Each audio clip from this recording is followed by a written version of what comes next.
Jair Bolsonaro do PSL e Fernando Haddad do PT têm pontos em comum com o chavismo. O candidato do PSL faz da Venezuela um sinônimo para inferno e liga o adversário a Nicolás Maduro, presidente do país vizinho e herdeiro de Hugo Chávez, morto em 2013. Mas tem com o chavismo pontos semelhantes, como a defesa exagerada do patriotismo contra opositores, a proposta de manter militares em posições estratégicas e o combate ao ativismo social. Já o PT de Haddad mantém apoio a regimes considerados ditatoriais, como o da própria Venezuela, de Cuba e da Nicarágua. Oi, Augusto. Bom, eu só queria lembrar o seguinte, quer dizer,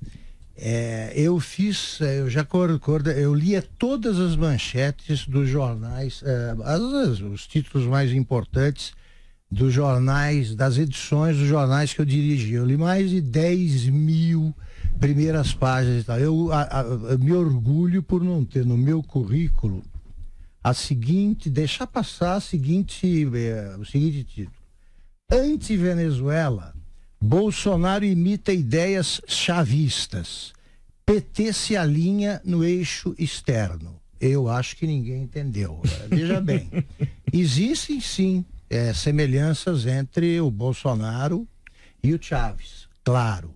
Agora, a partir daí, você começar a dizer que o Haddad é quem tem menos cara de bolivariano, aí é demais. Eles dizem assim que o Bolsonaro ele pretende cercear a Folha, portanto a imprensa. E não dizem que o Haddad defende há séculos, como o seu partido, o chamado controle social da mídia, que é censura. É verdade. Aí já é demais, né? Você dizer que quem não apoia a Venezuela é o PT. Não, é inacreditável. E sobre esse último ponto, Augusto, inclusive acho que vale destacar, quando eu li aqui o programa do PT em algumas, no final do jornal, né, no destaque, eu fui lendo o programa, acho que durante 3 programas eu fiz isso, 3 jornais, melhor dizendo, né? 3 edições aqui do Jornal da Manhã. E lá está claramente o controle social da mídia tal, que o PT vai fazer, sem tirar nem pôr, tá explícito isso. Inclusive na última alteração, já fez 3 programas diferentes do PT. Teve o primeiro, teve o segundo e teve o terceiro, que a semana passada fizeram leve alterações. Essa questão não foi alterada. O que eles colocaram era a questão da autonomia do Banco Central.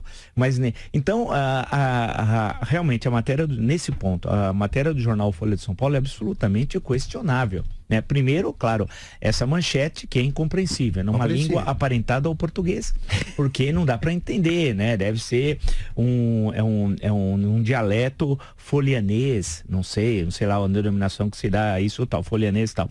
Por outro, realmente é inacreditável, que retira do PT o que o PT sempre foi, inclusive em aliança estratégica. Né? Basta ver todas as fortes ligações político-ideológicas do PT, não só com a Venezuela, mas com regimes assemelhados ao da Venezuela, chamado grosso modo de bolivarianos e tal, a aliança econômica, os empréstimos, todo o apoio da Hugo Chávez e a blindagem de que a comunidade democrática internacional pudesse ter algum tipo de interferência para solucionar a grave crise da Venezuela. O PT criou enormes dificuldades para isso. E lembrando um pouco lá atrás, quando o PT se aproximou dos grupos das auto-intituladas Forças Armadas Revolucionárias de Colômbia, no episódio que envolvia um garoto chamado Emanuel, né?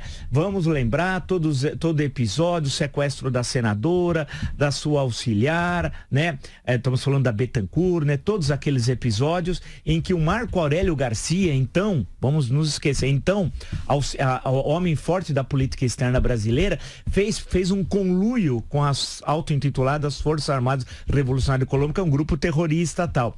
Então, dentro disso tudo, tirar isso do PT, só aliança com o terrorismo latino-americano, aliança com as ditaduras daqui da África Negra, né? Toda a estrutura de corrupção, e dizer que o PT, nesse sentido, não tem nenhuma proximidade com a Venezuela, quem tem o candidato adversário é uma outra coisa. Aí nós já estamos no terreno que não é mais do jornalismo, é o terreno do panfletarismo e do embulho. Quer dizer, ninguém pode considerar levar a sério uma matéria dessa. Qualquer órgão de comunicação pode até ter a sua opção política e ideológica. Evidente, isso não tem nenhum problema. Agora, fazer uma afirmação dessa não dá. Aliás, bem, né, Marco Aurélio Garcia, que é autor da frase: na Venezuela existe democracia até demais. Até demais.